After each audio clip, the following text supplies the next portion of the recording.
शंकर पर जल चढ़ाने का जो भाव वर्णित किया जाता है कि हम शंकर को मंदिर में जाकर जल चढ़ाते हैं तो खड़े खड़े चढ़ाएं कि बैठ कर चढ़ाएं। बहुत ध्यान देना साहब।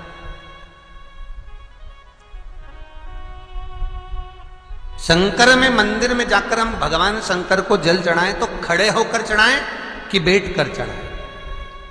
अब दो तरह का शिवलिंग है मंदिरों में, दो तरह का शिवलिंग का निर्माण होता है, ठीक है।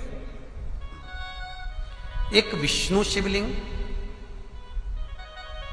एक शक्ति पार्वती शिवलिंग। दो तरह का शिवलिंग मंदिरों में होता है, दो तरह का शिवलिंग मंदिरों में होता है, समझ लेना बहुत अच्छी तरह से। एक शिवलिंग वो होता है जो जमीन पर डायरेक्ट जलाधारी रहती है, शिवलिंग रहता है, ऐसी जलाधारी पूरी की पूरी, और शिवलिंग जमीन पर रखा रहता है, भूमि पर रखा रहता है, डायरेक्ट जमीन पर। आप जल ले जाकर चढ़ाए, निकल गया रास्ते से। एक शिवलिंग जो जमीन पर डायरेक्ट शंकर भगवान की जलाधारी और शिवलिंग रखा रहता है, वो शक्ति शिवलिंग कहलाता है। माता पार्वती का हस्त कमल उस शिवलिंग के सम्मुख में, और दूसरा शिवलिंग एक डमरू जैसा होता है। अब वो हम उसको कैसे वर्णन, एक डमरू शिवलिंग होता है, ऐसा उसका स्टैंड होता है, ऐसा स्टैंड होता है, नीचे शिवलिंग रखने की जगह होती, फिर ऐसा होता है, फिर उसके ऊपर इस तरह शिवलिंग रखा होता है। देख, दर्शन करें आप लोगों ने।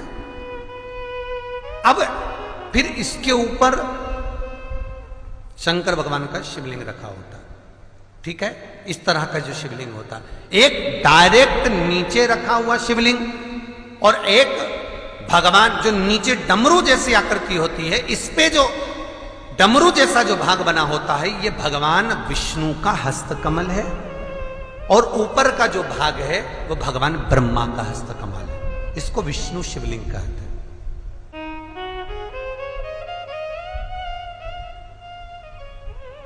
इसको हरीश्वर महादेव भी कहा जाता है। कौन सा महादेव कहते हैं? हरि सर्वेश्वर महादेव। हरीश्वर महादेव भी कहते हैं, हरि सर्वेश्वर भी कहते हैं। तो डमरू जैसा जो शिवलिंग का निर्माण हुआ है मंदिर में, अगर शिवलिंग ऊंचा है, शिवलिंग थोड़ी सी हाइट पर है, ऊंचाई पर है, और डमरू जैसा भाग फिर उसके ऊपर जलाधारी के बाद शिवलिंग निर्माण किया गया है, तो वो विष्णु शिवलिंग कहलाएगा, वो हरीश्वर शिवलिंग कहलाएगा, वो हरि वंश शिवलिंग कहलाएगा, हरीश्वर कहलाएगा। और जो डायरेक्ट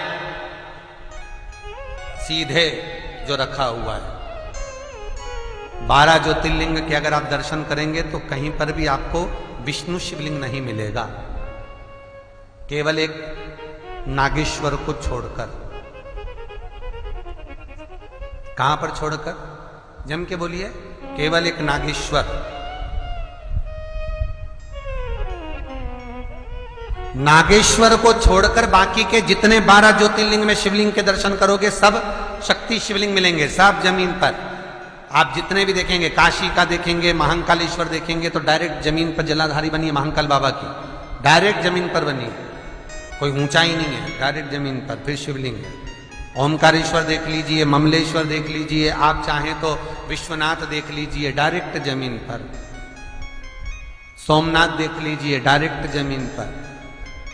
केदारेश्वर देख लीजिए, डायरेक्ट जमीन पर। भीमाशंकर, वैद्यनाथ, डायरेक्ट। आप वैद्यनाथ जी के लाइव प्रसारण कभी चालू कर देखना, डायरेक्ट जमीन पर, डायरेक्ट। तो जितने भी शिवलिंग हैं सारे के सारे शक्ति शिवलिंग हैं। जो डमरू के भाग पर रखा हुआ है वो हरीश्वर शिवलिंग, विष्णु के हस्तकमल पर जो रखा है, तो शास्त्र कहता है आप शक्ति शिवलिंग का जब जब अभिषेक करें, बहुत ध्यान रखना अपनी जिंदगी में इस प्रसंग को श्रावण के महीने में बहुत ध्यान रखना। आपके आसपास में भी मंदिर हो तो उस पर ध्यान रखना। जो शक्ति शिवलिंग हो उस पर जब भी जल चढ़ाना तो बैठकर चढ़ाना, बैठकर चढ़ाना। शक्ति शिवलिंग पर जब भी जल चढ़े, भले शिवलिंग कितना भी ऊंचा हो, कितना भी ऊंचा हो, तो शंघी से चढ़ा दो, पर जल बैठ कर चढ़ाइए।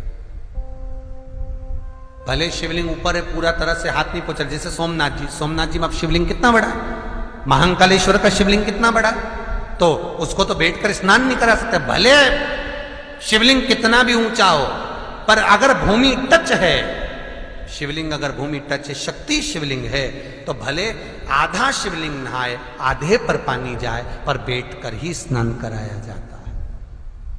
और महाराज यदि हरीश्वर शिवलिंग है, अर्थात भगवान विष्णु के हस्त कमल पर, ब्रह्मा के हस्त कमल पर यदि शिवलिंग है, तो वो शिवलिंग का जब भी स्नान कराएंगे, अभिषेक कराएंगे, पूजन कराएंगे, तो खड़े होकर ही करना है। और खड़े होने का भी तरीका होता है, दोनों चरण बराबर में रखकर कभी भी शंकर भगवान के शिवलिंग का स्नान नहीं कराया जाता।